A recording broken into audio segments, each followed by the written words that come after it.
Hello guys, this is Shailendra Pandey and today we are starting our lecture number 4 of physics class for IIT JEE. Previous class में मैंने आप लोगों को एक छोटा सा ट्रिक बताने की कोशिश किया था जिसमें मैंने आपसे कहा था कि अगर कोई एक ऑब्जेक्टिव क्वेश्चन आता है आपके पास, उसके 4 ऑप्शंस में से कोई एक सही होता है, 3 गलत होते हैं। तो मैंने आपको एक सुझाव दिया था कि उस सही ऑप्शन को ढूंढना थोड़ा सा कठिन लगता है कई बार, लेकिन 3 जो गलत हैं उनको छांट पाना इजी होता है। आप किसी छोटी सी ट्रिक से ही 4 में से कोई 1-2 ऑप्शन एलिमिनेट कर सकते हैं। इस मेथड को हम लोग को शुरू से लेकर चलना है। जैसे मैं एक एग्जाम्पल के तौर पे 2020 में आया हुआ, अभी इसी साल आया हुआ एक क्वेश्चन मैं आपके सामने देखिए रख रहा हूं। इस क्वेश्चन में हमसे कहा गया कि एक स्प्रिंग है, इस स्प्रिंग से हमने एक मास अटैच किया, स्प्रिंग का कांस्टेंट k है और ये जो पॉइंट है दिस पॉइंट इज फिक्स, इस पॉइंट को फिक्स कर दिया गया। आपसे कहा गया इस पार्टिकल को ऐसे घुमाया गया, पार्टिकल को आपने ऐसे घुमाया by providing angular velocity omega. अब आप कहेंगे सर ये सब तो सर्कुलर मोशन का है, रोटेशनल मोशन का है। बताइए भाई, रोटेशनल मोशन में जो बच्चे अभी क्लास 12th में होंगे या 11th जिसने लगभग कंप्लीट अपना कर लिया है, उनको इतना तो पता ही होगा कि अगर हम किसी भी ऑब्जेक्ट को घुमाने की कोशिश कर रहे हैं तो ये रोटेशनल मोशन वाले चैप्टर में आता है। क्लियर? अभी फिलहाल मैंने आपको रोटेशनल मोशन या सर्कुलर मोशन दोनों ही नहीं पढ़ाया, ठीक है। जितना मैंने पढ़ाया है उसके बेसिस पे मैं आपसे बात करना चाहता हूं कि उतने से आप क्या फायदा निकाल सकते हैं इस क्वेश्चन में। देखिएगा, ये क्वेश्चन 4 नंबर का आया। कहा गया कि एक ये मास है, किसी स्प्रिंग से जोड़ा गया है और इसको इस तरीके से ओमेगा एंगुलर वेलोसिटी दे दिया, तो बोलो ये इस तरीके से घूमने लगेगा। जब ये ऐसे घूमेगा, स्प्रिंग के बारे में कोई बता सकता है स्प्रिंग का क्या होगा? स्प्रिंग दब जाएगी या स्प्रिंग खिंच जाएगी? एक्सपैंड हो जाएगी, सबको पता होगा, ठीक। अब जरा सोचो, क्वेश्चन में हमसे कहा गया कि इसमें खिंचाव कितना है। खिंचाव का मतलब होता है एक्सटेंशन कितना होगा। What is the value of extension in the spring, ये क्वेश्चन है। 4 ऑप्शंस दिए गए। सबसे पहला ऑप्शन है ml omega square divided by k plus m omega square. दूसरा ऑप्शन हमको दिया गया ml omega square upon k minus m omega square. तीसरा ऑप्शन हमसे कहा गया ml omega square divided by k plus m omega. और चौथा ऑप्शन हमको दिया गया ml omega square upon k minus omega m। ये क्वेश्चन था। मैं आपको ये बताना चाह रहा हूं, डायमेंशन वाला चैप्टर जिसको हम लोग बहुत जल्दी जल्दी पढ़ के निकल जाते हैं, उस चैप्टर का कितना बड़ा रोल है अगर आप बहुत ध्यान से चीजों को समझ रहे हैं तो। देखिए, ये 4 ऑप्शंस हैं। अभी फिलहाल जितना आपको पता है उसके हिसाब से अगर मैं बोलूं तो मैं साफ साफ यही कहूंगा, सर मुझे ये क्वेश्चन नहीं आता है, क्योंकि अभी मैंने आपको रोटेशनल या सर्कुलर मोशन नहीं पढ़ाया है। क्लियर बात? अपने सिलेबस जितना हम लोगों ने कवर किया उसके अकॉर्डिंग हमको ये क्वेश्चन नहीं आता। लेकिन फिर भी अगर हम इन 4 ऑप्शंस में से आप सोचिए, अगर 2 या 3 गलत ऑप्शंस हटा दें तो क्या हम आंसर के ज्यादा करीब पहुंच रहे हैं? बताइए।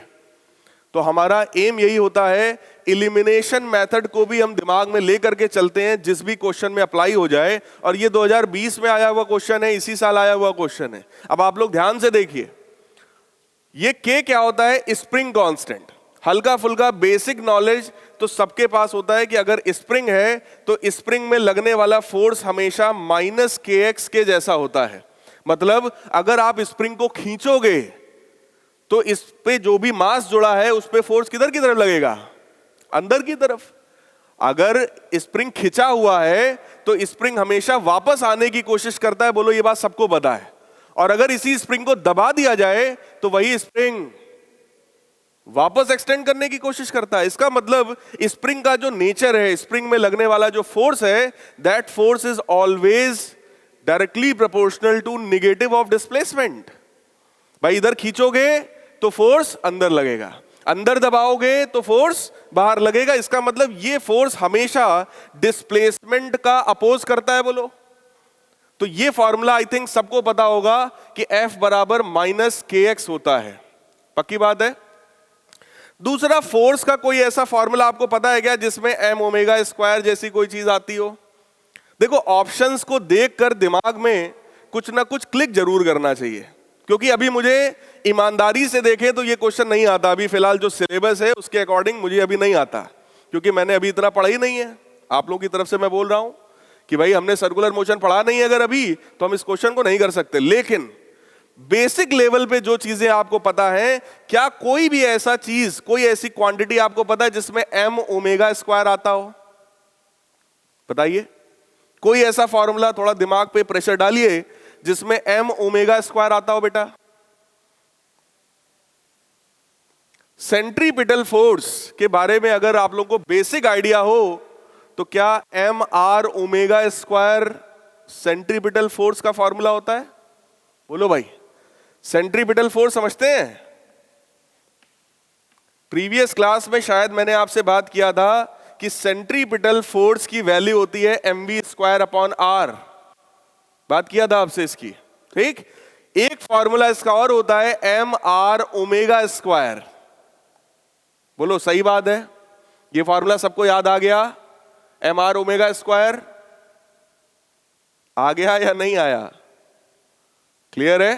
ठीक। अब देखो, बहुत ध्यान से मैं आपको क्या बताने की कोशिश कर रहा हूं बेटा। अगर k plus m omega square लिखा है, k minus m omega square लिखा है, इसका मतलब क्या है? अगर ये एक्सप्रेशन सही है तो k का डायमेंशन m ओमेगा स्क्वायर के डायमेंशन के बराबर होना चाहिए या नहीं होना चाहिए? होना चाहिए। और अगर C और D में से कोई सही है तो k का डायमेंशन m ओमेगा के बराबर होना चाहिए। इतने से ही देख के हम चार में से किसी दो ऑप्शन को एलिमिनेट कर सकते हैं। कैसे? जरा k का डायमेंशन बताइए मुझे। अगर मुझे k का डायमेंशन चाहिए तो that is equal to dimension of force upon dimension of distance. सही है? फोर्स का डायमेंशन क्या होता है? mlt माइनस 2 और डिस्टेंस का क्या होता है? l। तो क्या k का डायमेंशनल फॉर्मूला हो गया बेटा mt माइनस 2? अब आइए m ओमेगा स्क्वायर का भी चेक कर लेते हैं भाई। ये m है, ये ओमेगा स्क्वायर है, तो बोलो इसको हम लोग क्या लिख सकते हैं? f by radius, force upon distance. तो फोर्स अपॉन डिस्टेंस तो ये भी था। इसका मतलब जो डायमेंशन k का है वही डायमेंशन। पक्की बात है? इसका मतलब आप सीधे सीधे कह सकते हो कि सर ये ऑप्शन गलत है, ये ऑप्शन भी गलत है। क्यों? k प्लस m ओमेगा लिखा है और k माइनस m ओमेगा लिखा है। अगर हम दो चीजों को, दो क्वांटिटीज को अगर ऐड कर रहे हैं या सब्ट्रैक्ट कर रहे हैं तो बोलो दोनों का डायमेंशन सेम होना चाहिए। जरा सोचो, चार ऑप्शन में से दो गए, अब तो 50-50 है। या तो ये सही या तो, बात समझ में आ रही है? डायमेंशन वाले चैप्टर का इतना यूज मैं इस क्वेश्चन में कर सकता था। चार ऑप्शन में से दो हटा दिए, दो ही बचे हैं, और इतना करने में बहुत समय आपको नहीं लगेगा जब आपकी प्रैक्टिस हो जाएगी तो। बात समझ में आ गई? अब आप जैसे ही सर्कुलर मोशन या रोटेशनल मोशन पढ़ लेंगे, आपको हल्का फुल्का आइडिया लग जाएगा कि जब आप इस तरीके से घुमाओगे तो जो पार्टिकल होगा उस पर सेंट्रीफ्यूगल फोर्स लगेगा, जो कि बाहर की तरफ लगता है। उसी की वजह से ये पार्टिकल खिंचेगा। बोलो यार, जब हम किसी चलते हुए फैन पर अगर आप ऊपर से कोई पार्टिकल ऐसे गिराओ, कभी सोचा है वो पार्टिकल किधर जाता है बेटा? Always outwards. कोई चीज ऐसे ऐसे घूम रही हो, ठीक, उसके ऊपर कोई पार्टिकल ऐसे गिराओ, कभी भी देखा ये पार्टिकल सेंटर की तरफ चला जाए? हमेशा किधर जाता है? आउटवर्ड्स। क्यों जाता है? क्योंकि उस पर एक बाहर की तरफ फोर्स लगता है जिसको हम बोलते हैं सेंट्रीफ्यूगल फोर्स। तो ये उसके कॉन्सेप्ट पर बेस्ड एक छोटा सा क्वेश्चन है कि जब आप सर्कुलर और रोटेशनल पढ़ लेंगे तो आपको आइडिया लग जाएगा कि सेंट्रीफ्यूगल फोर्स की वैल्यू उठा करके हम यहाँ kx के बराबर करेंगे, उससे अपना कुछ सॉल्व कर लेंगे। बात समझ में आ गई? ठीक, क्वेश्चन आपका पहले से कुछ सिंपल हो गया। क्लियर? तो डायमेंशन का रोल आपको दिमाग में रखना है। अभी फिलहाल तो आप ये क्वेश्चन पूरी तरीके से नहीं कर सकते, लेकिन जो मैंने आपको बात बताई थी कि आप ऑप्शंस को एलिमिनेट जरूर कर सकते हैं यूजिंग डायमेंशन, तो इस मेथड को दिमाग में रखिएगा, आपको हेल्प जरूर करेगा। जब किसी क्वेश्चन के बारे में बेटा कोई आइडिया ना हो और अगर हम लोग मूड बना ले कि उस क्वेश्चन को करना है, तो डायमेंशन हो गया, कुछ बेसिक नॉलेज हो गई, इसके बेसिस पर हम उस क्वेश्चन को एटलीस्ट अटेम्प्ट कर सकते हैं। और अगर दिमाग से करेंगे, प्रॉपर प्रैक्टिस के साथ करेंगे, तो वो क्वेश्चन सही भी हो जाता है। मैं आपको कराऊंगा ऐसे कई सारे क्वेश्चंस की प्रैक्टिस में आगे कराऊंगा आने वाली क्लासेस में। अभी तो बहुत बेसिक हम लोग पढ़ रहे हैं, लेकिन मैंने आपको एक कॉन्सेप्ट कल और सिखाया था कि अगर आपसे बोला जाए कि फोर्स है, एक्सेलरेशन है, वेलोसिटी है, अगर ये तीनों एक फंडामेंटल क्वांटिटीज हैं, तो आपसे क्या कहा गया था? यंग मॉडुलस का डायमेंशनल फार्मूला बताओ। वो क्वेश्चन मैंने आपको पूरी ईमानदारी के साथ स्टेप बाय स्टेप मैंने पूरा सॉल्व कराया, क्योंकि वो क्वेश्चन आप लोग पहली बार कर रहे थे। आज उसी तरीके का एक क्वेश्चन मैं आपको और दे रहा हूं। अब जरा इस क्वेश्चन के बारे में सोचिएगा हम लोग कैसे करेंगे। ये क्वेश्चन भी आपका 2019 में आया हुआ क्वेश्चन है IIT JEE के पेपर में। इस क्वेश्चन में कहा गया, इफ सरफेस टेंशन S, मतलब S क्या है? सरफेस टेंशन है। कितने लोग सरफेस टेंशन के बारे में कुछ जानते हैं? What is surface tension?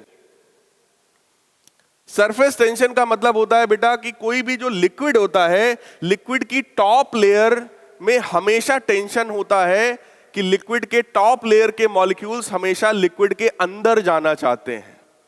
Liquid के टॉप लेयर के जो मॉलिक्यूल्स हैं वो हमेशा किधर जाना चाहते हैं? लिक्विड के अंदर जाना चाहते हैं। मतलब वो अपने सरफेस एरिया को रिड्यूस करना चाहते हैं। लिक्विड जो होता है उसका टॉप सरफेस हमेशा क्या चाहता है? अपने सरफेस एरिया को रिड्यूस कर लेना चाहता है। इस चीज का उसको सरफेस टेंशन होता है। ठीक, तो आपसे ये कहा गया कि भाई सरफेस टेंशन S है, मूवमेंट ऑफ इनर्शिया को I से डिनोट किया गया है, movement of inertia. Planck's constant H, Planck's constant H हो गया, नाम तो शायद आप लोगों ने सुना ही होगा, Planck's constant were taken to be fundamental units. अगर इन तीनों को फंडामेंटल यूनिट्स मान लिया जाए, then dimensional formula of linear momentum would be. आपसे कह रहे हैं कि अगर इन तीनों को हम फंडामेंटल क्वांटिटी मान लें, तो लीनियर मोमेंटम, जिसको आप P से डिनोट करते हैं, इस लीनियर मोमेंटम का डायमेंशन क्या होगा?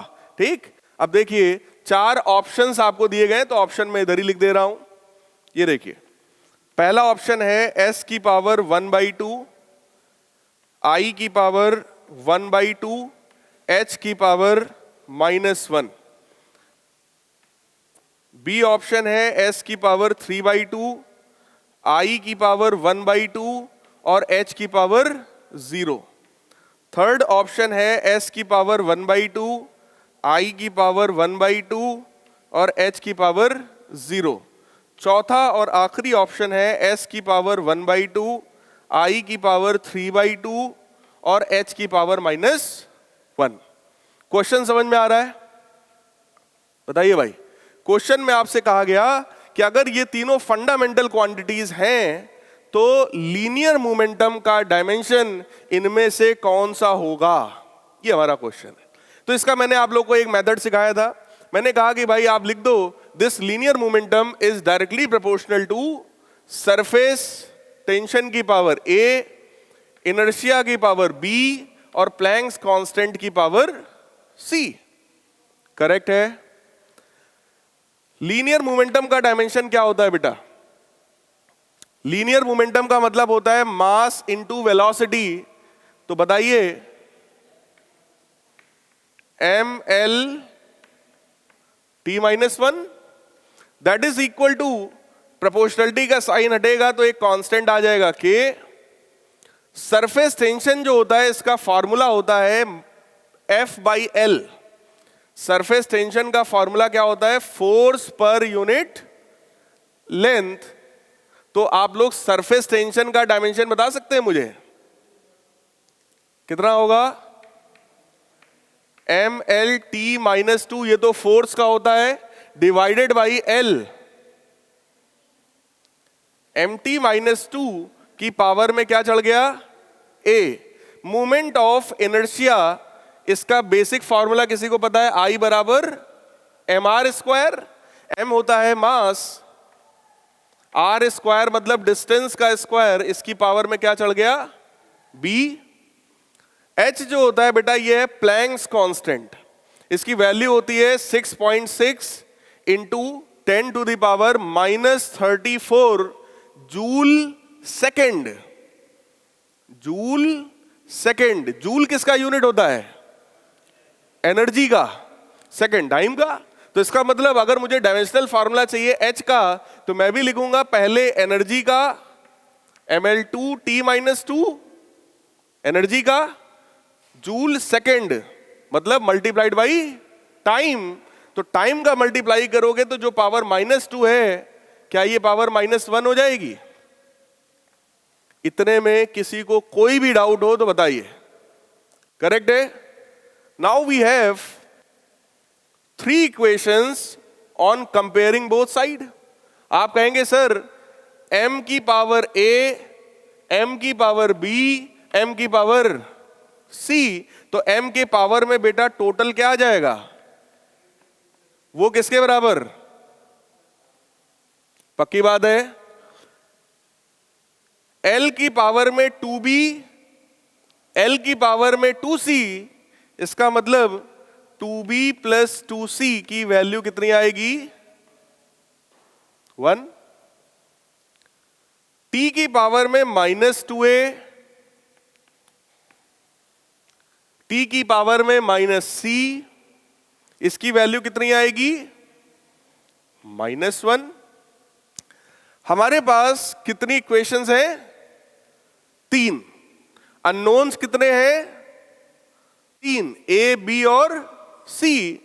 अगर हम इनको सॉल्व करेंगे तो बोलो हमारा इसमें से कोई ना कोई एक ऑप्शन मैच कर जाएगा। Is it clear? मैच कर जाएगा। लेकिन यार हमारे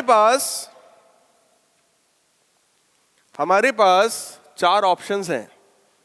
अगर आप इसको पूरी तरीके से सॉल्व करते हो तो वो तो एक जेन्युइन मेथड है ही, ठीक? आपने पूरा सॉल्व किया, A, B और C सबकी वैल्यू निकाल ली, ये तो जेन्युइन मेथड है ही। लेकिन क्योंकि ऑप्शनल क्वेश्चन है तो हम दूसरे मेथड से भी कर सकते हैं। बात समझ पा रहे हैं? अगर ईमानदारी की बात करें तो पूरा सॉल्व करो, ABC की वैल्यू निकालो, पावर पे चढ़ा दो, सीधे सीधे इसमें से टिक कर दो। लेकिन अगर हम थोड़ा सा और दिमाग चलाएं तो क्यों ना इन ऑप्शंस को सेटिस्फाई करा दो भाई। और जरूरी नहीं कि तीनों में कराओ, किसी एक में करा दो, बस काम चल जाएगा। आप चेक करो। जैसे अगर मैं इक्वेशन ले लेता हूं, फॉर एग्जांपल मान लो मैंने इक्वेशन ले ली B और C वाली, ठीक? तो यहां पे जरा बहुत ध्यान से चेक करिए, B प्लस C की वैल्यू बेटा क्या हो गई? 1/2। चेक करो, B किसकी पावर में चढ़ा है? I की पावर में, और C H की पावर में। चेक करो कौन सा ऐसा ऑप्शन है जिसमें B प्लस C की वैल्यू 1/2 है। चेक करो, दिस प्लस दिस, क्या ये 1/2 है? तो क्या ये ऑप्शन होगा? दिस प्लस दिस हो सकता है, दिस प्लस दिस हो सकता है, दिस प्लस दिस अगेन हो सकता है। कि सर इतने से तो एक ऑप्शन गया, बोलो यार कोई और एक सेटिस्फाई करा लो। A plus B plus C की वैल्यू क्या? 1। चेक करो, इसको और इसको मैं जोड़ूंगा तो क्या 1 आएगा? नहीं आएगा। तो ये भी ऑप्शन, इसको इसको जोड़ूंगा तो 1 आएगा, बोलो करेक्ट है। इसको इसको और इसको जोड़ूंगा तो 1 आएगा। -1, 3/2 और 1/2। 3/2 और 1/2 कितना हो गया? 2, और ये हो गया -1, तो 2 - 1 ओवरऑल 1। इसका मतलब अब भी कितने ऑप्शन बचे हैं? कोई थर्ड इक्वेशन लगाओ। थर्ड इक्वेशन क्या कहती है? 2A प्लस C की वैल्यू 1 के बराबर है। अब देखो इन दोनों में से कौन सा सेटिस्फाई कर रहा है? 2a प्लस सी करो। 2a मतलब 1 प्लस सी सेटिस्फाई कर रहा है। 2a मतलब 1 प्लस सी, क्या वो सेटिस्फाई कर रहा है? इसका मतलब करेक्ट ऑप्शन। क्या ये बात समझ में आई? प्रीवियस क्लास में मैंने ईमानदारी वाला मेथड बताया कि पूरा सॉल्व करो आंसर निकालो, क्योंकि वो भी मेथड आना चाहिए ना यार, जेन्युइन मेथड भी आना चाहिए। लेकिन क्योंकि आपके पास फायदा इस चीज का है कि ऑब्जेक्टिव क्वेश्चन है, तो हम इस तरीके से ऑप्शन सेटिस्फाई करा के ही अपना काम चला सकते हैं इस तरह के किसी भी क्वेश्चन में। तो एक क्वेश्चन मैं आपके लिए और रख रहा हूं, इसको नोट डाउन कर लिया आप लोगों ने? जल्दी से नोट डाउन कर लीजिए ये मेथड भी।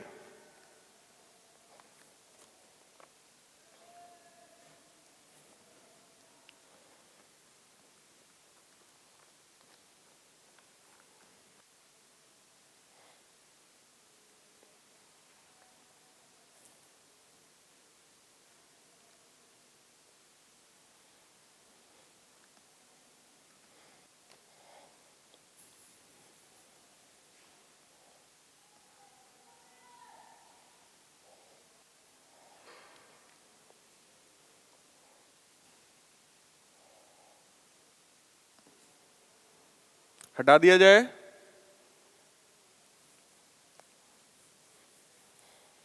अब एक क्वेश्चन आप लोगों को खुद सॉल्व करना है यहीं पर, जल्दी से मुझे सॉल्व करके बताइएगा। कहा जा रहा है इन द फॉर्म ऑफ जी, ये कैपिटल जी होता है universal universal gravitational constant. Gas constant तो कैपिटल आर होता है। कैपिटल जी ग्रेविटेशन वाले चैप्टर में आपने पढ़ा होगा कि force between two masses is always proportional to product of the masses and inversely proportional to square of the distance between them। तो F बराबर कैपिटल G m1 m2 बटे r स्क्वायर, ये आप लोगों ने पढ़ा होगा। ठीक, तो कैपिटल G एक है, H है प्लैंक्स कांस्टेंट और C है स्पीड ऑफ लाइट। ये तीन क्वांटिटीज हैं आपके पास। कह रहे हैं कि इनके टर्म्स में टाइम पीरियड का फॉर्मूला क्या होगा? What is the formula of time period? And we have again 4 options, GH upon C की पावर 5,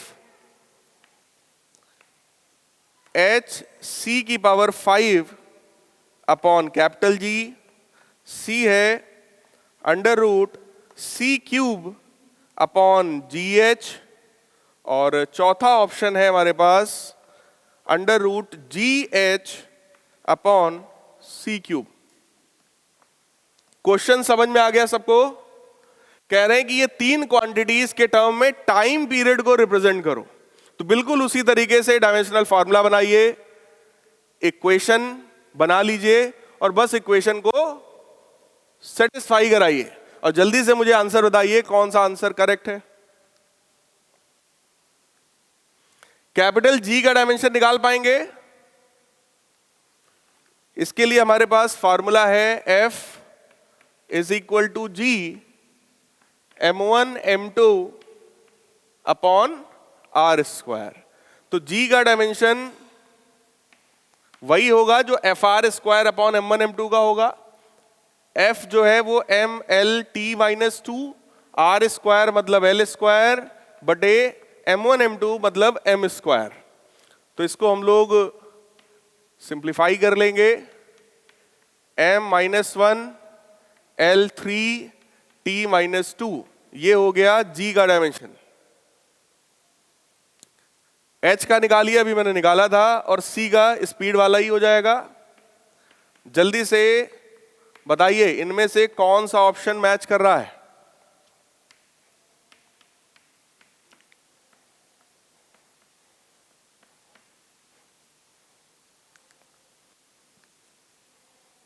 जल्दी से सॉल्व करिए और आंसर बताइए कौन सा मैच कर रहा है। जो लोग रिकॉर्डेड लेक्चर देख रहे हैं वो बच्चे भी वीडियो को पॉज करिए, अभी इसको सॉल्व करिए, उसके बाद आंसर मैच करिए इसमें से। मैं आपको आगे का आंसर बता रहा हूं।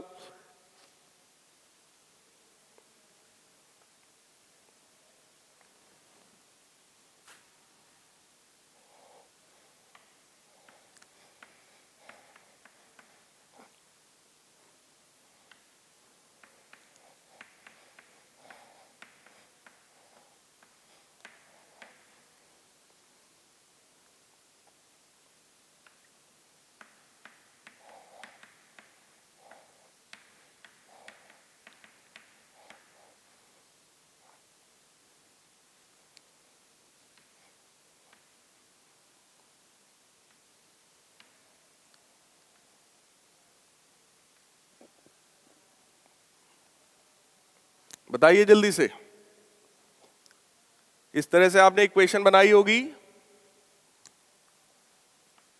-a + b that is equal to 0, 3a + 2b + c equal to 0, -2a - b - c equal to 1।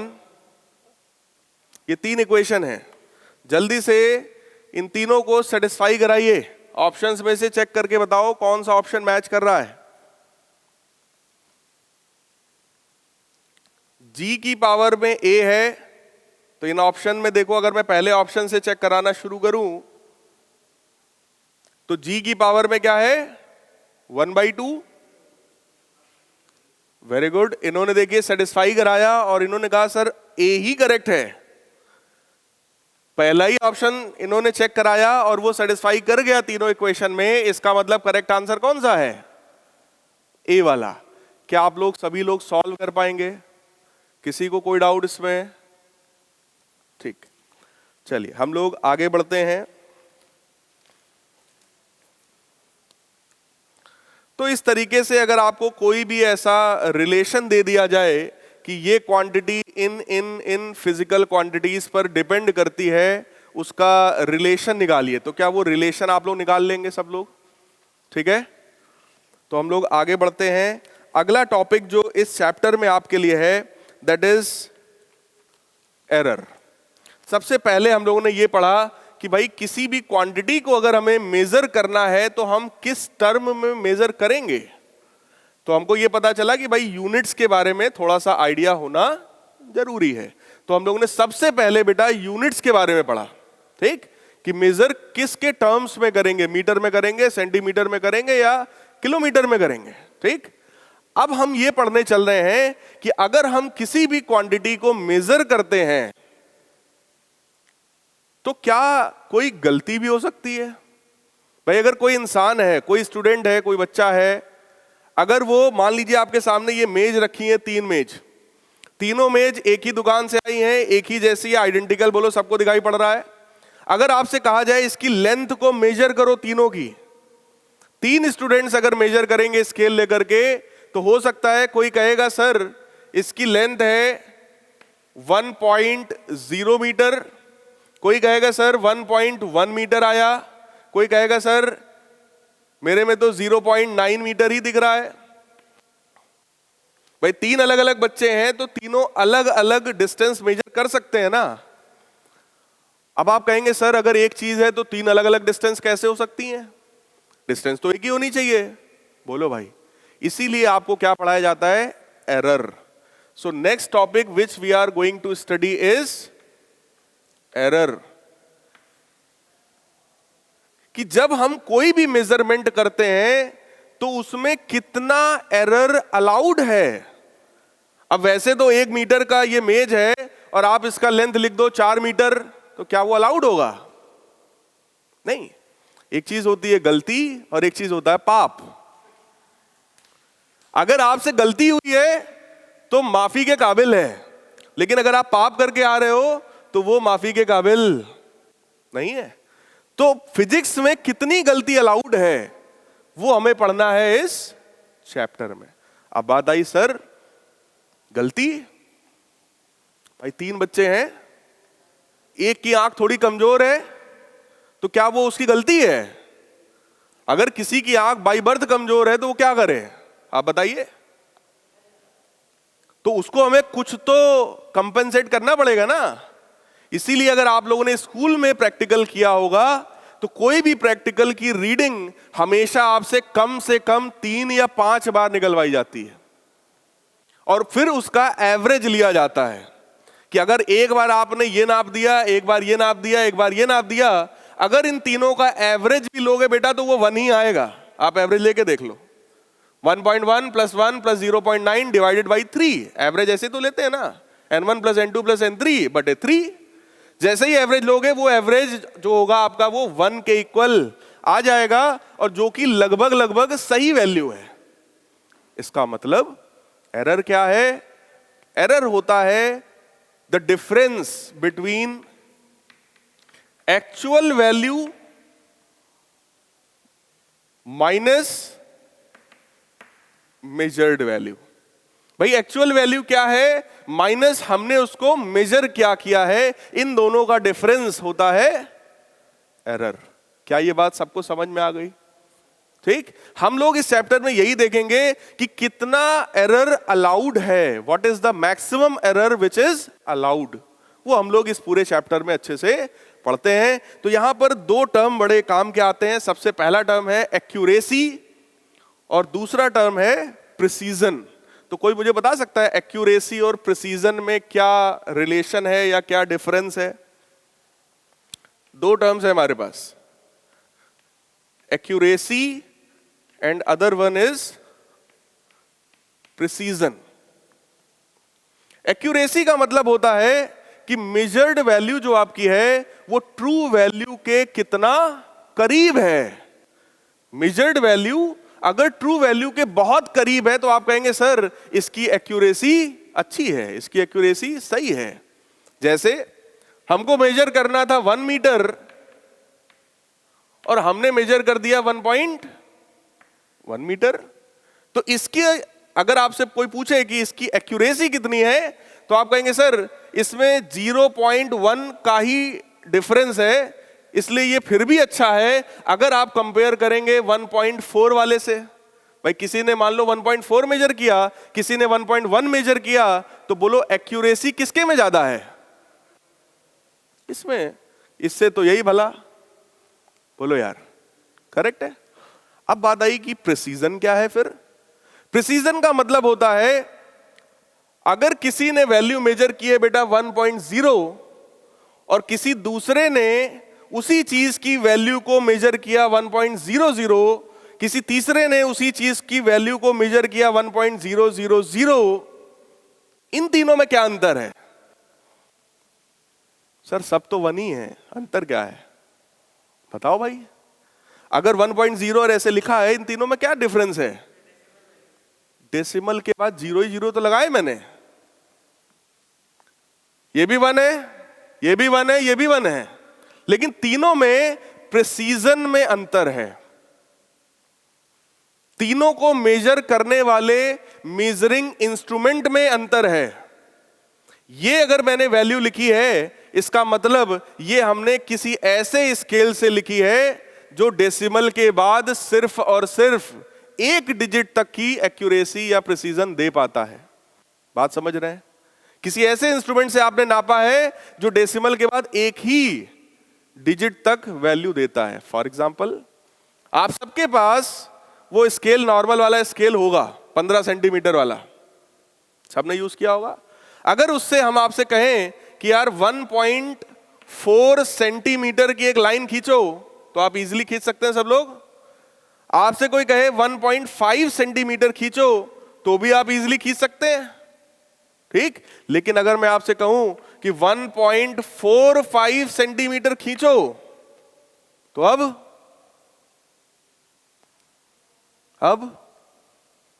नहीं खींच सकते।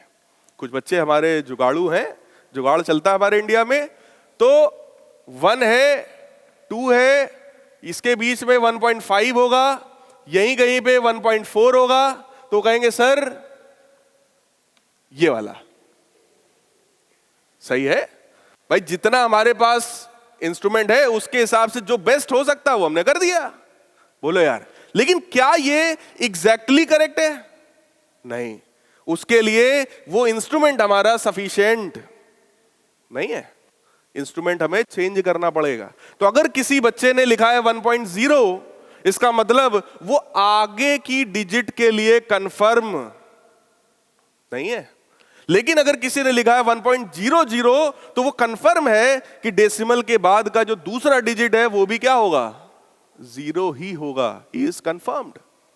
बोलो यार, बात समझ में आ रही है? लेकिन अगर किसी ने लिखा है 1.000, इसका मतलब इसने ऐसे इंस्ट्रूमेंट से नापा है जो डेसिमल के बाद 3 डिजिट तक नाप सकता है, तभी तो उसने लिखा है 000। बोलो भाई, तो इन तीनों में से सबसे बढ़िया इंस्ट्रूमेंट वाली रीडिंग कौन सी है? थर्ड वाली। इसका मतलब बेटा प्रिसीजन तीनों में से किसका अच्छा है? थर्ड वाले का। तो प्रिसीजन का लेना देना मेजरिंग इंस्ट्रूमेंट के लीस्ट काउंट से होता है। मेजरिंग इंस्ट्रूमेंट आप सबको पता है, स्क्रू गेज है ना, ये सब पता होगा आपको, ठीक। इसके बारे में भी हम लोग आगे बात करेंगे क्योंकि जेईई में इस पर बेस्ड, जेईई मेन में इस पर बेस्ड क्वेश्चन आता है, तो उसके बारे में आपको डिटेल में पढ़ाया जाएगा। माइक्रोमीटर, स्क्रू गेज, इन सब के बारे में आपसे मैं बात करूंगा कि कैसे मेजर करते हैं। लेकिन डेसिमल के बाद अगर 3 डिजिट तक नापा है तो उसका प्रिसीजन ज्यादा है, 2 डिजिट तक नापा है तो कंपैरेटिवली कम है, और 1 डिजिट तक नापा है तो सबसे कम है। और अगर किसी ने सीधे सीधे लिखा है 1 मीटर, इसका मतलब जब आप बाजार में कपड़ा खरीदने जाते होंगे सिलवाने वाला, तो इतना बड़ा एक स्केल लिए रहता है वो, बोलो यार, वो सीधे सीधे 1 मीटर नापता है, इससे छोटा वो नहीं नापता। इसका मतलब ये ऐसे डिवाइस से नापा गया है जो सीधे या तो 1 मीटर नापेगा, या तो 2 मीटर नापेगा, 3 मीटर नापेगा, लेकिन ये 1.5 या 1.2 या 1.1 मीटर नहीं मेजर कर सकता। इसका मतलब एक्यूरेसी क्या है? Closeness to actual value. Actual value के कितना करीब है मेजर्ड वैल्यू, ये होता है एक्यूरेसी। और प्रिसीजन क्या है कि हमने किस इंस्ट्रूमेंट से उसको नापा है। क्या ये बात समझ में आ रही है? तो डेसिमल के बाद बेटे ज्यादा डिजिट है तो उसका प्रिसीजन ज्यादा होगा, क्लियर। एक्यूरेसी हो सकता है किसी दूसरे की ज्यादा हो। Is it clear? किसी को कोई डाउट? अब आते हैं एरर पर, एरर वाले चैप्टर पर। क्या हटा दूं मैं?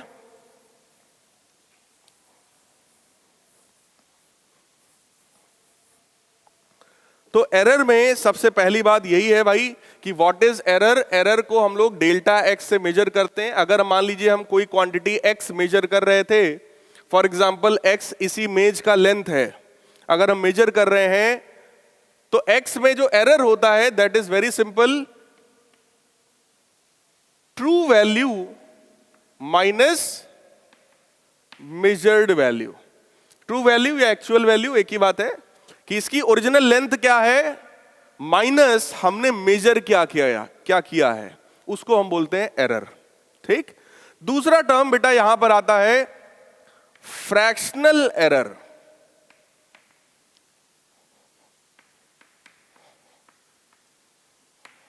इसको हम लोग क्या बोलते हैं? Absolute error. एब्सोल्यूट एरर, ठीक। फ्रैक्शनल एरर का मतलब फ्रैक्शन में, इसका मतलब error divided by its actual value. Error में अगर हम उसकी एक्चुअल वैल्यू को डिवाइड कर देते हैं तो ये क्या बन जाता है? फ्रैक्शनल एरर, क्लियर एकदम। तीसरी चीज आती है यहां पर percentage error. Third thing is percentage error, जिसका मतलब बहुत सिंपल है, delta x upon x multiplied by 100। ये वैल्यू अगर आप निकालेंगे तो ये हमेशा 1 से छोटी आएगी, फ्रैक्शन में आएगी, 1/3, 1/4, 1/10, 1/15। लेकिन ये जो वैल्यू आएगी परसेंटेज वाली, तो आपको पता है 100% से कम, या हो सकता है कुछ केसेस में 100% से ज्यादा भी हो सकता है, क्लियर, ठीक। टाइप्स ऑफ एरर की बात करें तो जेईई के सिलेबस में थ्योरी कभी नहीं आती है, लेकिन मैं फिर भी जल्दी जल्दी आपको मैं बताता जा रहा हूं। सबसे पहला टाइप ऑफ एरर होता है कांस्टेंट एरर। कांस्टेंट एरर का मतलब यह है कि जब हम कोई ऑब्जर्वेशन ले रहे हो और उसमें बार बार सेम अमाउंट ऑफ एरर आ रहा हो। इसकी ओरिजिनल लेंथ है 1 मीटर, 1.0 मीटर ओरिजिनल लेंथ है। अगर हम बार बार मेजर कर रहे हैं 1.1 मीटर या 0.9 मीटर, तो एरर कितने का है? 0.1 मीटर का। दोनों केसेस में इस तरह का एरर कांस्टेंट एरर कहलाता है। दूसरा एरर हो गया सिस्टमैटिक एरर। सिस्टमैटिक एरर का मतलब हो गया एक सिस्टम में चलेगा, मतलब अगर हम मेजर कर रहे हैं 1.0 मीटर हमको मेजर करना था, तो बार बार या तो 1.1 मीटर मेजर हो रहा है, 1.2 मीटर मेजर कर रहे हैं, 1.3 मीटर मेजर कर रहे हैं, 1 से छोटा हम मेजर नहीं कर पा रहे हैं। मतलब एरर या तो पॉजिटिव में होगा या तो निगेटिव में होगा। या तो हम इसको 0.9 मेजर करेंगे, 0.8 करेंगे, 0.7 करेंगे। बात समझ में आ रही है? इस तरह का एरर क्या कहलाता है? Systematic error. Is it clear? पहला कौन सा था? Constant error. दूसरा सिस्टमेटिक एरर। सिस्टमेटिक एरर के कई सारे टाइप्स हैं। सबसे पहला इंस्ट्रूमेंटल एरर। इंस्ट्रूमेंट में अगर कोई फॉल्ट है, उसकी वजह से जो एरर हो रहा है वो कहलाता है इंस्ट्रूमेंटल एरर। ठीक। दूसरा हो गया इम्परफेक्शंस इन एक्सपेरिमेंटल टेक्निक। भाई जो इंसान मेजर कर रहा है, हो सकता है वो उतना परफेक्ट ना हो सकता है उसमें कोई बाय डिफॉल्ट कोई प्रॉब्लम हो, उसको नहीं उतना क्लियरली दिख पाता है, तो इम्परफेक्शन। क्योंकि परफेक्ट तो कोई भी नहीं होता। ठीक। तो इसको भी हम लोग काउंट करते हैं एरर में। तीसरा है पर्सनल एरर। पर्सनल एरर का मतलब कोई एक मेजरमेंट आप करके लाए और वही सेम मेजरमेंट हम करके लाए और दोनों लोग का कंपेयर किया जा रहा है। बच्चों के मन में पहले से सेट है कि अगर सर ने मेजर किया है तो सही होगा। तो ये क्या है? It is personal error. ये बायस्ड है। आदमी पहले से ही बायस्ड है कि सर ने किया तो सही होगा, इसका गलत ही होगा। तो इस तरह का जो एरर है वो आपका पर्सनल एरर कहलाता है। अगला है error due to external causes. अब भाई बाहरी कॉजेज भी हो सकते हैं। हो सकता है जहां पर ये मेजर कर रहे हो वहां पे टेम्परेचर बहुत ज्यादा रहा हो, जहां पे हमने मेजर किया वहां टेम्परेचर कम रहा हो। अगर लोहे की रॉड है, सोचो टेम्परेचर अगर ज्यादा है तो क्या उसमें एक्सटेंशन भी हो सकता है? बोलो भाई। लोहे की रॉड है, ये मेजर कर रहे हैं किसी ऐसी जगह पर जहां टेम्परेचर बहुत ज्यादा है, तो उसकी लेंथ में इंक्रीमेंट हो सकता है। और जहां हमने मेजर किया वहां ठंडी है, तो क्या हो सकता है वहां कॉन्ट्रैक्शन हो जाए थोड़ा सा। तो हम कम नापेंगे, ये ज्यादा नापेंगे। इसका मतलब एक्सटर्नल कॉज का भी इफेक्ट कहीं ना कहीं देखा जाता है। थर्ड आता है आपका रैंडम एरर। रैंडम एरर मतलब हम मेजरमेंट ले रहे हैं, एरर आ रहा है, क्यों आ रहा है हमें भी नहीं पता। बार बार मेजरमेंट करते हैं, अपनी तरफ से पूरा फुल बेस्ट हम दे रहे हैं, उसके बाद भी एरर आ रहा है, तो उसको हम क्या बोलते हैं? रैंडम एरर, जिसका कोई मुख्य कारण हमको पता नहीं होता। ठीक। फोर्थ है least count error. Least count का मतलब होता है जिस इंस्ट्रूमेंट की मैं बात कर रहा हूं वो इंस्ट्रूमेंट मिनिमम कितना नाप सकता है। वही वाली बात हो गई कि 1.1 मीटर लिखा है, इसका मतलब इंस्ट्रूमेंट ऐसा है जो डेसिमल के बाद 1 डिजिट तक नाप सकता है, और कोई ऐसा होगा जो 2 डिजिट तक नाप सकता होगा। आज समझ में आ रही है? तो वो लीस्ट काउंट एरर में कंसीडर किया जाता है। और आखिरी और पांचवा है ग्रॉस एरर। ग्रॉस एरर मतलब इन सारे एरर्स का एवरेज। ओवरऑल जो एरर देखने को मिलता है उसी को हम ग्रॉस एरर कहते हैं। लेकिन आईआईटी जेईई के पॉइंट ऑफ व्यू से थ्योरी उतनी इंपॉर्टेंट नहीं है जितना इंपॉर्टेंट इसके क्वेश्चंस और न्यूमेरिकल्स हैं। क्लियर? तो ये 3 फॉर्मूले ही हैं इस चैप्टर में और कुछ नहीं है। फॉर्मूला तीनों लिख लीजिए। अब इस पर आगे हम लोग बढ़ते हैं, इसके कुछ क्वेश्चंस देखते हैं और कुछ और कॉन्सेप्ट देखते हैं। लिख लिया आप लोगों ने? हटा दिया जाए।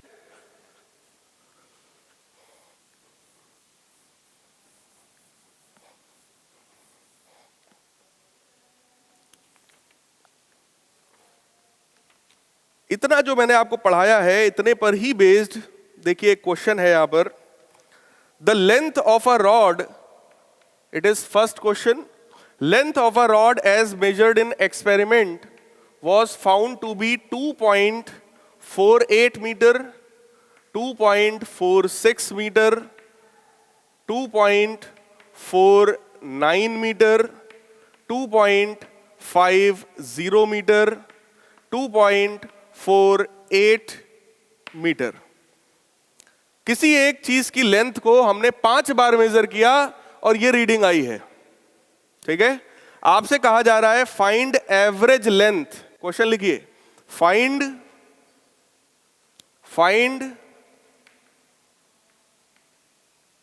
Average length. सबसे पहली बात कि भैया एवरेज लेंथ बता दो। दूसरा है एब्सोल्यूट एरर कितना होगा, मतलब एरर की वैल्यू बता दो, डेल्टा एक्स कितना है हर केस में। और तीसरा पार्ट आपसे पूछा गया find out percentage error. Percentage error की वैल्यू बताइए। बहुत सिंपल फॉर्मूला बेस्ड क्वेश्चन है। तो सबसे पहली चीज आपसे क्या कही गई? Average length. तो बहुत सिंपल है, इन पांचों को ऐड करिए डिवाइडेड बाई 5। बोलो भाई, अगर एवरेज लेंथ हमें निकालना है तो एवरेज लेंथ का सिंपल सा मतलब हो गया बेटा इन 5 का सम डिवाइडेड बाई 5। जल्दी से करिए, सम करिए और 5 से डिवाइड करिए। बोलिए कितना आ रहा है? 2.482। इन्होंने कहा सर एवरेज निकालने पर आया 2.48 मीटर। ठीक, इन्होंने वैसे बोला था 2.482, लेकिन क्योंकि सारी डिस्टेंसेस डेसिमल के बाद 2 ही डिजिट तक लिखा गया है तो मैंने भी सिर्फ 2 डिजिट तक कंसीडर किया। ठीक, तो ये एवरेज वैल्यू आ गई हमारे पास। अब हमसे कहा जा रहा है भैया एब्सोल्यूट एरर बताइए। तो एब्सोल्यूट एरर पहले मेजरमेंट में अगर कोई पूछे आपसे तो एक्चुअल वैल्यू बोलो 2.48 है और आपने मेजर कितना किया? 2.48। तो इसमें एरर कितने का है? No error. दूसरा अगर आपसे पूछा जाए दूसरे वाले एक्सपेरिमेंट में कितना एरर है, तो 2.48 माइनस 2.46, तो ये एरर हो गया 0.02 का। करेक्ट है। तीसरे में अगर आपसे पूछा जाए कितना एरर है, तो 2.48 minus 2.49, so this value is minus 0.01। चौथे में 2.48 माइनस 2.50, तो इसमें एरर कितना हो गया? 0.02। और पांचवें में अगर आपसे पूछा जाए 2.48 माइनस 2.48, तो इसमें एरर कितना हो गया? 0। आपसे कहा गया था एब्सोल्यूट एरर बताओ मेजरमेंट में, ये क्वेश्चन था। अभी जो हमने एरर निकाला है ये हर एक ऑब्जर्वेशन में इंडिविजुअल एरर है कि भाई पहले वाले में कितना एरर हुआ, दूसरे वाले में कितना हुआ, तीसरे में, चौथे में, पांचवे में। अगर आपसे कोई कहे टोटल सिर्फ एक चीज हमें बताओ एब्सोल्यूट एरर कितना है, तो आप क्या करेंगे? इन पांचों का एवरेज। बात समझ में आई? तो लिखिए जल्दी से, एब्सोल्यूट एरर की वैल्यू क्या होगी भाई? Absolute error. एब्सोल्यूट एरर अगर आप निकालते हो तो आप इन 5 का एवरेज लोगे।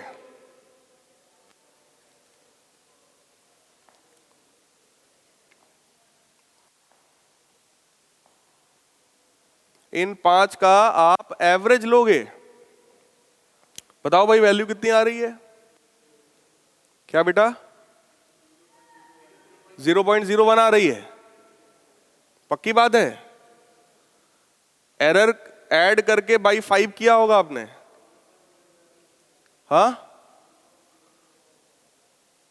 0.01 अपॉन 5 ऐसा बता रहे हैं।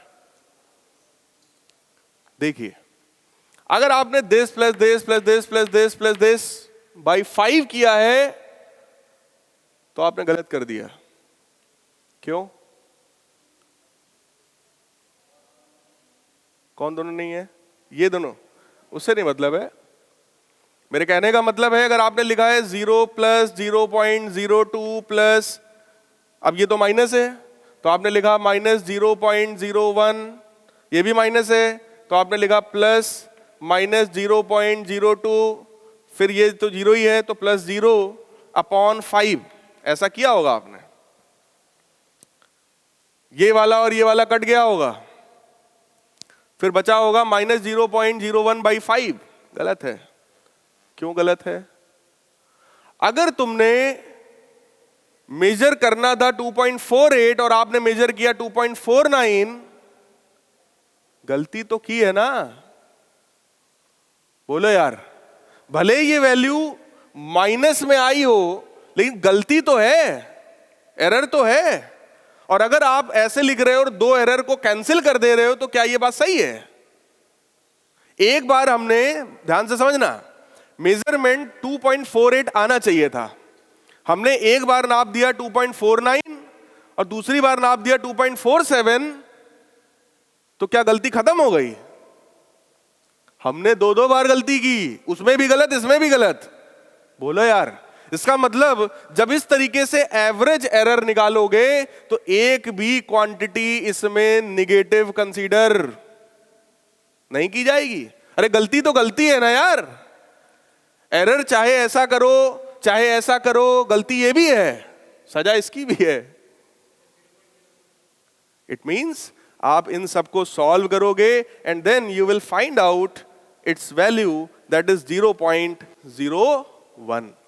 सो अगर कोई कहे करेक्ट एक्सप्रेशन लिखिए, तो 2.48 तो एक्चुअल वैल्यू है, जो आपने एरर इसमें किया वो एरर कितना है? 0.01। This is maximum permissible error. इससे ज्यादा एरर फिजिक्स की लैंग्वेज में अलाउड। मैंने स्टार्टिंग में ही कहा था, एक गलती होती है एक पाप होता है।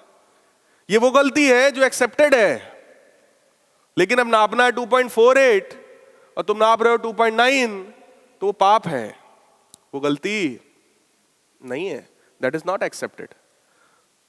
तो हमारे पास बेटे इस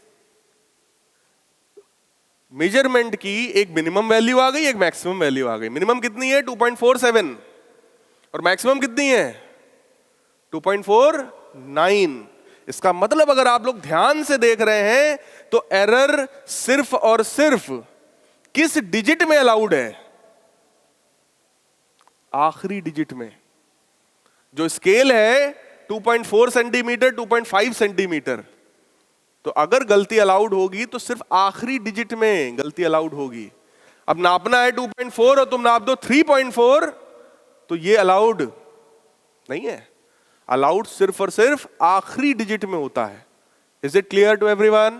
ठीक, अभी फिलहाल आखिरी चीज है कि हमको निकालना था परसेंटेज एरर। अब बोलो, बहुत सिंपल है, एरर की value divided by actual value, that is 2.48 multiplied by 100, this is known as percentage error.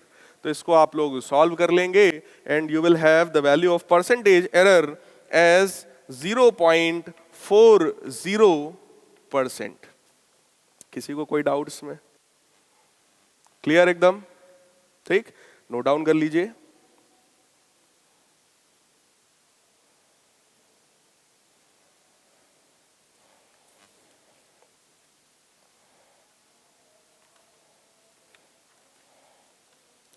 आगे बढ़ा जाए।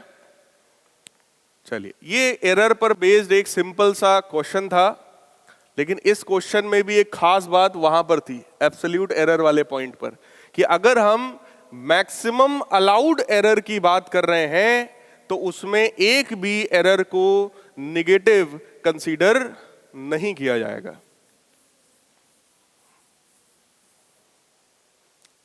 क्लियर? चलिए, अब अगला है प्रोपगेशन ऑफ एरर, मतलब एरर बढ़ता कैसे है। तो हेडिंग लिख लीजिए, प्रोपगेशन ऑफ एरर। एरर कैसे बढ़ता है? फॉर एग्जाम्पल, मुझे दो क्वांटिटीज का सम निकालना था। हमसे कहा गया कि ये दो मेज रखी हैं, दोनों को एकदम ऐसे चिपकाओ और दोनों की टोटल लेंथ मेजर करके बताओ। तो आप इसका लेंथ मेजर करेंगे L1 L2 L1 plus L2। बोलो, तो ये मेजरमेंट कुछ इस तरह का है जिसमें हमें दो क्वांटिटीज का क्या निकालना है? सम निकालना है। फॉर एग्जाम्पल, लेंथ की बात हो गई, या फिर आपसे कोई कहे दे रेक्टेंगल का पेरीमीटर बताओ। रेक्टेंगल का पेरीमीटर कितना होता है? 2 टाइम्स L प्लस B, तो वहां भी तो दो लेंथ्स का सम निकालना होता है। ठीक, अब मान लीजिए आपने ऐसा एक्सपेरिमेंट किया, तो जरा सोचो, अगर आपने केवल A को मेजर करने में गलती की है, तब एरर ज्यादा होगा, या फिर ए में भी गलती की है बी में भी गलती की है तब ज्यादा एरर होगा? एरर कब ज्यादा होगा? जब दोनों में हमने गलती की हो, करेक्ट? तो उसी चीज का हमें एनालिसिस करना है कि एरर का प्रोपगेशन मतलब एरर बढ़ता कैसे है। तो अगर ये क्वांटिटी है तो आप चेक करिए, अगर मैं लिखूं कंसीडरिंग एरर, मैं इसका हल्का सा डेरिवेशन है मैं कर ही दे रहा हूं, डायरेक्ट फॉर्मूला लिखने से आप लोगों को बहुत अच्छा समझ में नहीं आएगा। सो कंसीडरिंग एरर, अगर मैं एरर को कंसीडर करूं तो जो z है, क्या इसको z plus minus delta z लिखा जा सकता है? भाई अगर मैं गलती करूंगा तो z में भी गलती आ जाएगी, तो z की जगह हमने क्या लिखा? z plus minus delta z। Similarly a की जगह a plus minus delta a, और b की जगह b plus minus delta b। Is it clear to everyone? कोई डाउट इसमें? भाई हमने a में गलती कर दी उसको लिख दिया, हमने b में गलती कर दी उसको भी लिख दिया, इन दोनों में गलती है तो z में तो अपने आप हो ही जाएगी, तो वो भी लिख दिया। अब अगर इसको थोड़ा सा सिंप्लीफाई किया जाए, z plus minus delta z बराबर हो जाएगा, ये a और ये वाला b एक साथ लिख दिया जाए तो a plus b plus minus इसमें भी है, इसको अगर मैं अलग कर लूं तो delta a plus delta b। बहुत ध्यान से चेक करिए, जो z है वो किसके बराबर था? a प्लस b के बराबर। तो इस z से ये a प्लस b क्या हो जाएगा? कैंसिल हो जाएगा। तो क्या बचा बेटा? प्लस माइनस डेल्टा z बराबर plus minus delta a plus minus delta b। इसका मतलब z में एरर जो भी होगा that will be equal to error in a। अब वो प्लस में भी एरर हो सकता है, माइनस में भी हो सकता है। हो सकता है 2.4 मीटर नापना था, हमने 2.5 नापा हो, या हो सकता है हमने 2.3 नापा हो। बोलो भाई, प्लस माइनस हो सकता है और ये वाला भी प्लस माइनस हो सकता है। लेकिन अगर मैं आपसे कभी भी कहूं मैक्सिमम परमिसिबल एरर की बात करो कि मैक्सिमम कितना एरर परमिसिबल है, मतलब अलाउड है, तब क्या लिखोगे? तब we will consider only which sign? Error in z is equal to error in a plus error in b। अगर मैक्सिमम एरर की बात की गई है तो हम सारे एरर को पॉजिटिव ही कंसीडर करेंगे। कोई डाउट? जल्दी से लिख लीजिए, आगे बढ़ा जाए।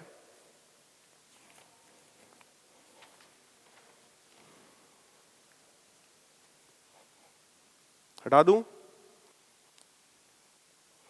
चलिए, अगला जो एक्सपेरिमेंट है हमारे पास,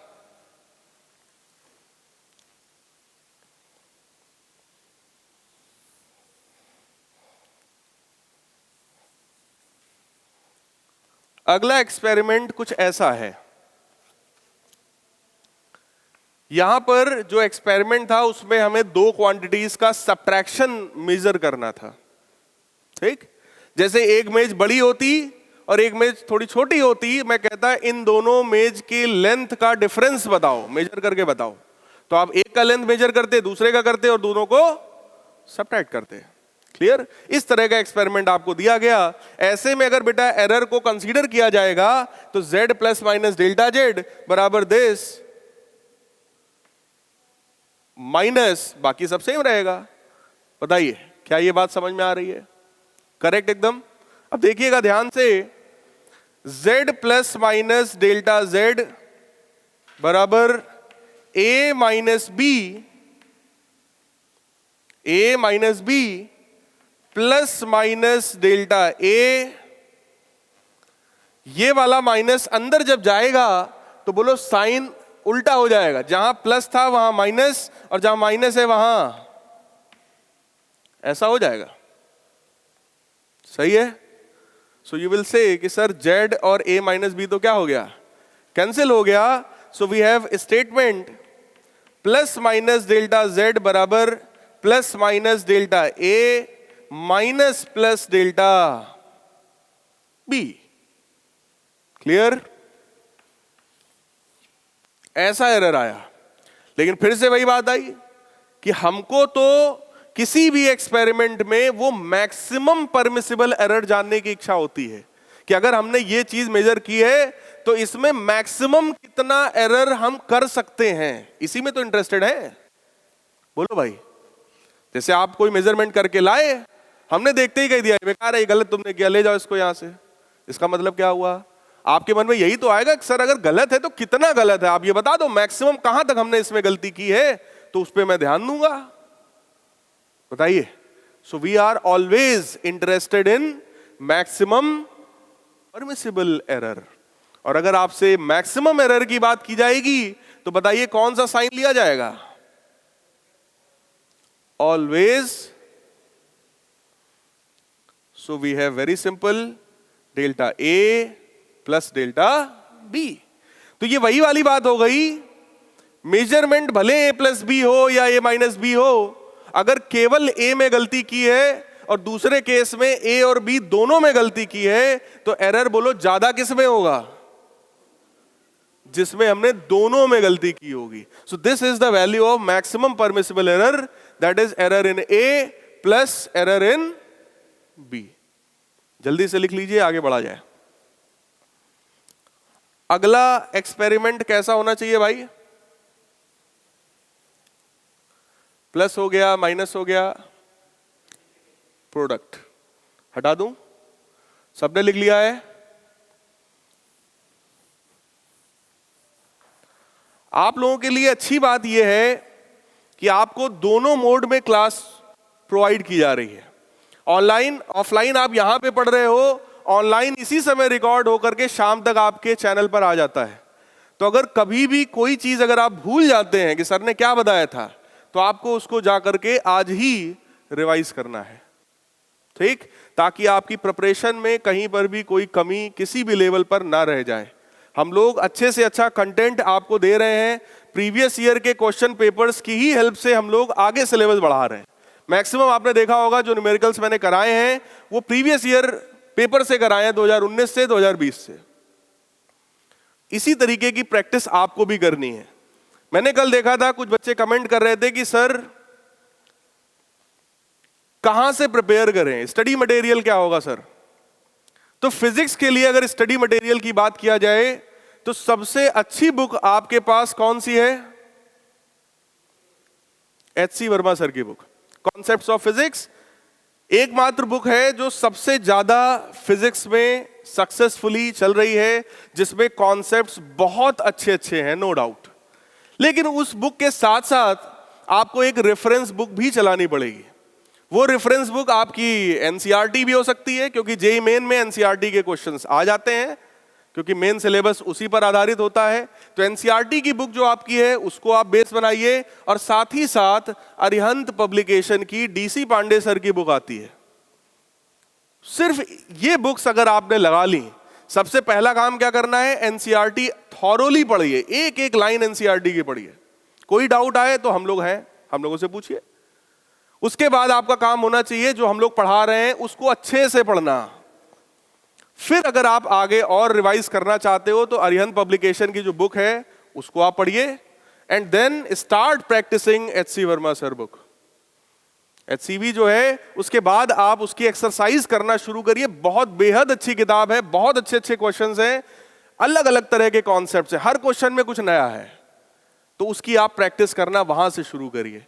लास्ट ईयर के क्वेश्चन पेपर्स हम लोग मैक्सिमम ज्यादातर क्वेश्चन मैं तो क्लास में ही करा दूंगा आपको यहीं पर, क्योंकि उसी को मैं बेस बना करके ही चल रहा हूं, ठीक है?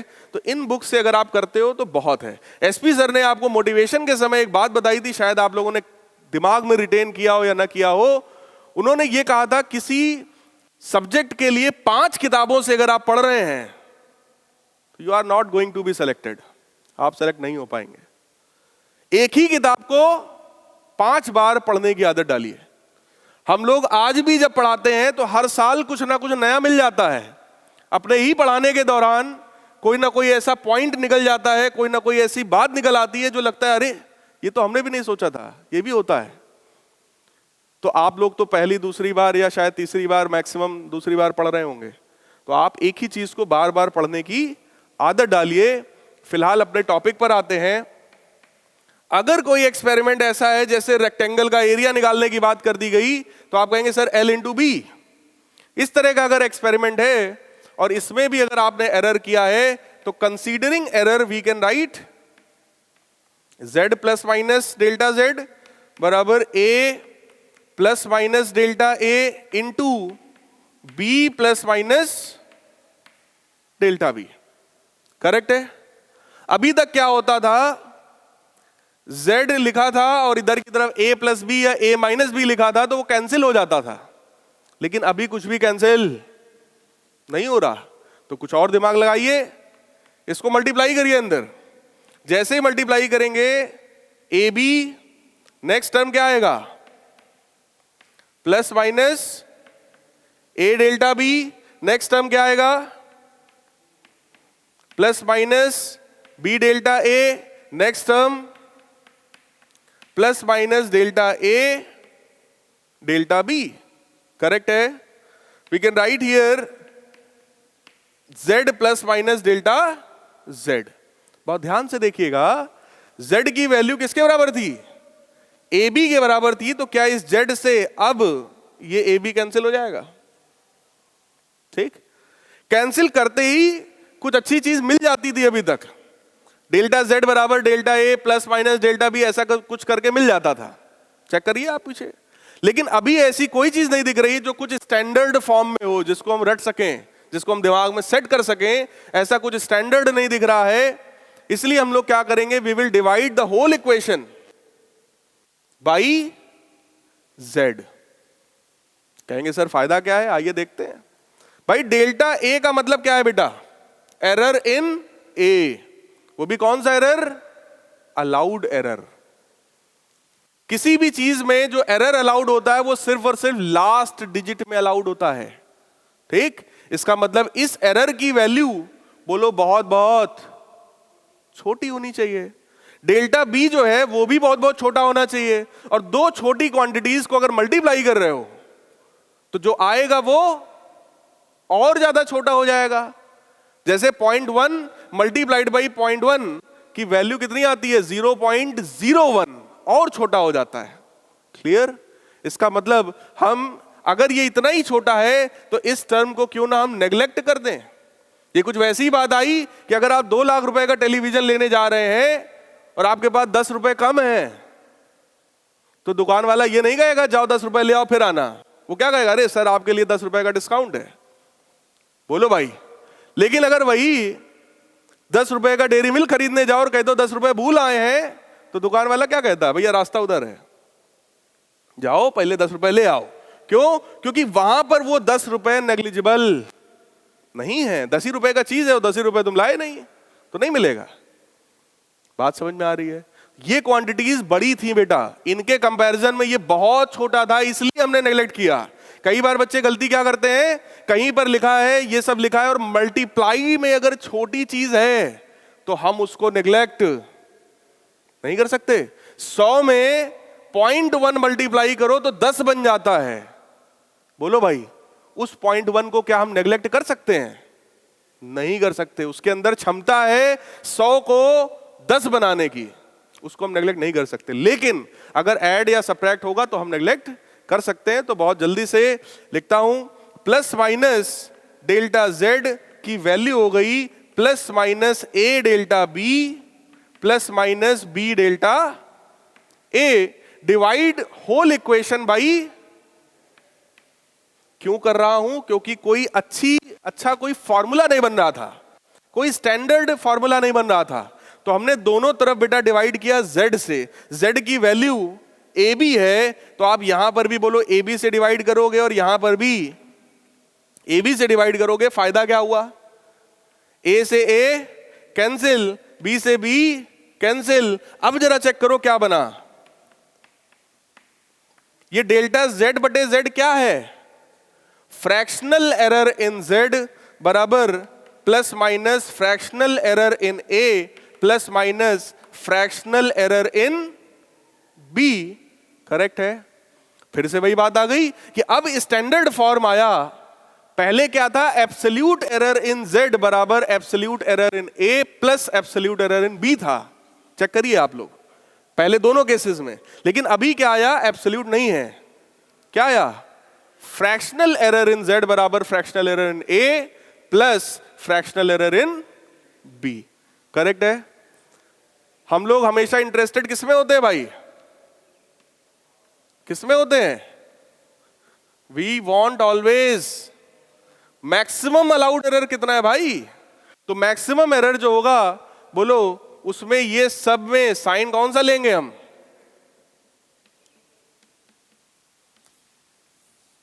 It means maximum fractional error जो होगा that is fractional error in A plus fractional error in B।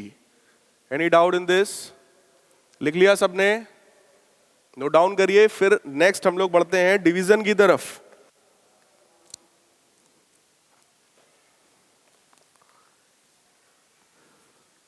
हटा दूं, आप लोगों में से कितने लोग बाइनोमियल पढ़ चुके हैं? बाइनोमियल थ्योरम पढ़ा है आपने? पढ़ा है आपने? कितने लोगों ने नहीं पढ़ा? अच्छा ये बताइए, बाकी लोगों ने पढ़ा है सबने? चलिए, बाइनोमियल थ्योरम जो होता है बेटा, अगर आपसे कहा जाए 1 प्लस एक्स का स्क्वायर बताओ तो आप बहुत इजीली बता देंगे, sir 1 plus x square plus 2x। आपसे मैं कहूं इसका क्यूब बताओ तो भी आप बता देंगे। लेकिन अगर मैं कहूं इसकी पावर 7 बताओ तो शायद अटक जाएंगे। शायद कुछ बच्चे बहुत जुझारू होंगे, जूझ जाएंगे। लेकिन अगर मैं यही कह दूं इसकी पावर 107 कर दो, तब कोई हिम्मत नहीं कर पाएगा इसको करने की। करेक्ट है। इसके लिए हमको बाइनोमियल थ्योरम पढ़ाई जाती है कि पावर में कोई भी नंबर हो जाए तो बाइनोमियल थ्योरम कहती है उसको सिंप्लीफाई करने के बाद वैल्यू कुछ ऐसी आती है, 1 plus N X plus N N minus 1 upon 2 factorial X square plus N N minus 1 N minus 2 upon 3 factorial X cube and so on. ये पढ़ा होगा आप लोगों ने। मैं बहुत इन डेप्थ जा करके उसकी बात नहीं कर रहा हूं, क्योंकि मेरे फिजिक्स में उतना ज्यादा कि हम उसको सी के फॉर्म में लिखें, NC0, NC1, NC2, ये सब मैं नहीं लिख रहा हूं। मैं डायरेक्टली बता रहा हूं, क्योंकि जिन बच्चों ने नहीं पढ़ा है उनको भी समझ में आना चाहिए। क्लियर है? अब बेटा फिजिक्स में एक्चुअली इस फॉर्मूले की भी ज्यादा जरूरत नहीं है, सिर्फ इसके एक केस की जरूरत है कि अगर ये x, if this x is very much less than 1, अगर ये x 1 से बहुत छोटा होगा तो जरा बताओ, अगर ये x बहुत छोटा है तो x स्क्वायर उससे भी ज्यादा छोटा है? बोलो यार, अगर ये x 1 से छोटा है, मतलब फॉर एग्जांपल मान लो 1/2 है, तो 1/2 का स्क्वायर 1/4 और छोटा, 1/2 का क्यूब और छोटा। इसका मतलब क्या पीछे वाले सारे नंबर्स को नेग्लेक्ट किया जा सकता है? It means we have very simple approximation. अगर लिखा है 1 प्लस एक्स की पावर n, तो उसको हम सिंपली क्या लिख सकते हैं, 1 प्लस एन एक्स। लेकिन कब?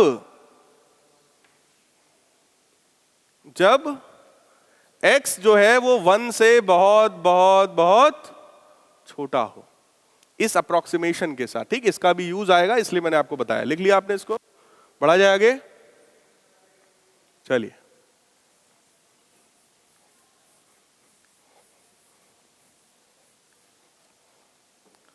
अगर कोई फिजिकल क्वांटिटी हमारे पास ऐसी है z is equal to a upon B type की, तो उसके लिए हम लोग क्या करेंगे? We can write here z plus minus delta z, a plus minus delta a बटे b plus minus delta b। पिछले वाले में तो फिर भी अच्छा था, मल्टीप्लाई था तो हमने मल्टीप्लाई कर दिया था। बोलो भाई, पिछले वाले केस में इसका इसमें मल्टीप्लाई किया था ना हम लोगों ने, लेकिन इस बार डिवीजन है। डिवीजन में क्या करें? तो अब यहां पे कुछ अलग दिमाग लगाना पड़ेगा, और वो अलग दिमाग क्या है? अगर मैं यहां से a कॉमन कर लूं तो क्या मिलेगा? 1 plus minus delta a by A upon b common कर लीजिए, b plus minus delta b by b। अब क्या होगा? a अपॉन बी z है तो क्या कैंसिल हो जाएगा? क्या कैंसिल हो जाएगा कि ये z और ये a अपॉन बी कैंसिल कर दें? मल्टीप्लाई में है भाई, कैंसिल अभी नहीं कर सकते। लेकिन अगर इसको मैं इस तरीके से लिखूं z plus minus delta z बराबर, बहुत ध्यान से देखिएगा, a बाई बी अलग, 1 plus minus delta a by A अलग, और ये जो नीचे था इसको मैं ऊपर ले जा रहा हूं, तो ये क्या बन जाएगा? पावर -1, ऐसा लिखा जा सकता है। बहुत ध्यान से देखिएगा, 1 प्लस एक्स की पावर n, क्या ये वैसा ही है? इसमें भी चेक करो, क्या ये जो x है, ये जो डेल्टा b बटे b है, क्या ये 1 से बहुत छोटा है? बोलो यार, डेल्टा b क्या है? एरर है। एरर वॉज लाइक, अगर 2.4 सेंटीमीटर नापना है तो एरर हो सकता है 0.1, तो 0.1 डिवाइडेड बाई 2.4 और छोटा। नहीं समझ में आ रही बात? बेटा ये डेल्टा बी छोटा है, बहुत छोटा है, और उसमें b का डिवाइड कर दो, और ज्यादा छोटा हो गया। इसका मतलब क्या ये टर्म बहुत बहुत छोटा हो गया? तो क्या इसमें बाइनोमियल लगाई जा सकती है? जैसे ही बाइनोमियल लगाओगे, बोलो, a अपॉन बी, ये क्या बनेगा? 1 plus minus delta a by A. यहां क्या बनेगा? 1,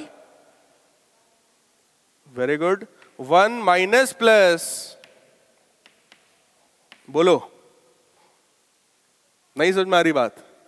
अगर लिखा है 1 प्लस एक्स की पावर -1, तो वो 1 माइनस एक्स बन जाएगा, है ना? वही चीज मैंने यहां कर दी, ये वाला माइनस सीधे सीधे इसमें आके मल्टीप्लाई हो गया, तो ये माइनस बन गया और ये प्लस बन गया। Is it clear now everyone? थोड़ा सा इंटरैक्टिव बना के रखिए, कोई चीज नहीं आ रही तुरंत पूछिए, और आ रही है तो भाई चेहरे पे दिखना चाहिए ना। ये देखिए, a बाई बी, इसको बेटे मल्टीप्लाई करो, पहला टर्म क्या आएगा? 1, अगला term delta b by B, इसको मल्टीप्लाई करो, plus minus delta a by A, इसको अंदर मल्टीप्लाई करो, plus minus delta a delta b upon A B. Is it correct? जरा चेक करिए अगेन, डेल्टा a बहुत छोटा, डेल्टा b बहुत छोटा, ए बी से डिवाइड किया और छोटा, इतना ही छोटा है तो नेग्लेक्ट करो यार, इसको हटाओ, तो ये क्या हो गया? नेग्लेक्ट हो गया। करेक्ट? क्या बचा? मल्टीप्लाई करते हैं। चलिए यहां पे मैं लिख रहा हूं z plus minus delta z बराबर, मल्टीप्लाई करिए अंदर, a बाई b, ये फिर minus plus a upon b delta b by b, इसमें मल्टीप्लाई करिए, plus minus a by b delta a by a। Correct है? कहीं कुछ गलत तो नहीं है? अब बोलो क्या अब ये सही है? अब कट जाएगा यार, ठीक? अभी भी लेकिन कुछ अच्छा नहीं दिख रहा है, क्या करें? Multiply divide by z both side. अरे यार a by B, a by B, इन लोगों ने कहा सर कॉमन ले लो, बिल्कुल सही बात है, कॉमन लेके नीचे भेज दो, या ये कह दो कि z से डिवाइड कर दिया, बात एक ही है। तो अल्टीमेटली बेटा ये क्या बन गया? डेल्टा z बटे a अपॉन b जो z है, तो डेल्टा z बटे z बराबर माइनस प्लस डेल्टा b बटे b प्लस माइनस डेल्टा ए बटे ए, लेकिन हम लोग इंटरेस्टेड किसमें है? मैक्सिमम परमिसिबल एरर कितना है भाई? तो उसमें क्या करना पड़ेगा? Considering positive sign. So very simple, delta z by z max की वैल्यू अगर आप निकालोगे तो that will be delta a by a plus delta b by b। कोई डाउट तो नहीं किसी को?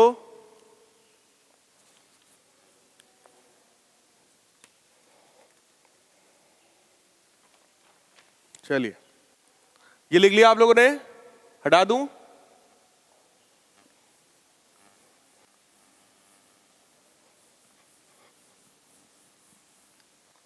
अगर कोई क्वांटिटी ऐसी होती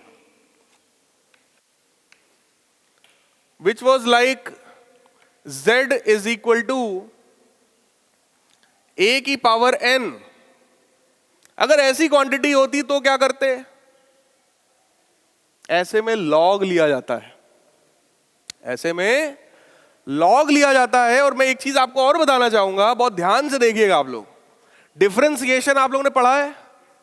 नहीं पढ़ा होगा तो मैं पढ़ाऊंगा। अगला चैप्टर जो मैं इसके बाद पढ़ाऊंगा वो है बेसिक मैथमेटिक्स। देखिए, मैथमेटिक्स में तो डिफरेंशिएशन, इंटीग्रेशन, पार्शियल फ्रैक्शन ये सब आप बाद में पढ़ेंगे फिजिक्स में, लेकिन इसका यूज आने लगता है। तो पहले मैं पढ़ाऊंगा आपको बेसिक। इन डेप्थ आप मैथ्स में पढ़ेंगे ही पढ़ेंगे, ठीक है? जितना मुझे फिजिक्स में रिक्वायर्ड है उतना मैं पहले पढ़ा दूंगा, बाकी तो आप अपना पढ़ते रहिएगा मैथ्स में आराम से। फिलहाल ये जो डेल्टा z बाई z लिखा है और एक टर्म होता है dz बाई z, क्या कुछ रिलेट कर सकते हैं? Exactly correct. अगर डेल्टा z लिखा है इसका मतलब change in z, error in z। लेकिन अगर dz लिखा है तो इसका मतलब वो एरर बहुत बहुत बहुत छोटा है। जब कोई क्वांटिटी बहुत छोटी होती है तो हम लोग उसमें d लगाते हैं, अदरवाइज हम लोग डेल्टा लगाते हैं। ये डिफरेंस है, बेसिक डिफरेंस है, ठीक? अब जरा ध्यान से देखिएगा यहां पे, अगर इसमें हम लोग दोनों तरफ लॉग ले लें तो ये आपका बन जाएगा log ऑफ z बराबर n times log of a, क्योंकि पावर में था इसलिए हमने log लिया, बस और कोई बात नहीं, ठीक? तो बहुत ध्यान से देखिए, अगर मैं इसका डिफरेंशिएशन करता हूं, log x का डिफरेंशिएशन जानते हैं आप लोग? 1 बाई x, सबको पता है, very good. d by D x of log x बराबर 1 बाई x। तो बहुत ध्यान से देखिएगा, d ऑफ log x अगर मैं लिख रहा हूं, d ऑफ log x अगर मैं लिख रहा हूं तो इसका मतलब इसको इधर भेजो, that will B dx upon x। Is it correct? Differentiating both side. जैसे ही डिफरेंशिएट करूंगा, बोलो log x का अगर वो होता है तो z का क्या होगा? dz by z, n times da by a। और मैंने आपसे कहा कि अगर d लिखा है इसका मतलब ये क्वांटिटी बहुत बहुत बहुत छोटी है, और एरर तो हम चाहते ही हैं छोटा हो। कौन चाहता है एरर बहुत बड़ा हो जाए? गलती से पाप बनने का सफर ही तो डेल्टा से d। बोलो यार, छोटी सी गलती है, एक्सेप्टेबल है, बहुत बड़ी होगी तो एक्सेप्टेबल नहीं होगी। तो इसका मतलब इसी को मैं सीधे सीधे लिख सकता हूं, डेल्टा z बटे z बराबर n times delta a by a। तो कहने का मतलब बेटा, अगर कोई क्वांटिटी ऐसी लिखी हो z is equal to a square b, और आपसे कहा जाए इसमें एरर का एक्सप्रेशन लिखो, तो वो एक्सप्रेशन क्या होगा? a की पावर n का एक्सप्रेशन है n टाइम्स दिस, तो इसका क्या होगा? डेल्टा z बटे z बराबर 2 times delta a by a plus, बोलो यार, और अगर प्लस लिखा हुआ है तो ये कौन सा एरर है? Maximum allowed error. Is it clear? कोई डाउट किसी को? तो आज की क्लास में यहीं तक रखते हैं। जो लोग रिकॉर्डेड लेक्चर देख रहे हैं वो लोग पूरा लेक्चर देखें। कोई भी डाउट आए कमेंट में बताएं और इस लेक्चर का फीडबैक भी आप लोग कमेंट के रूप में दे सकते हैं। Good bye guys, take care.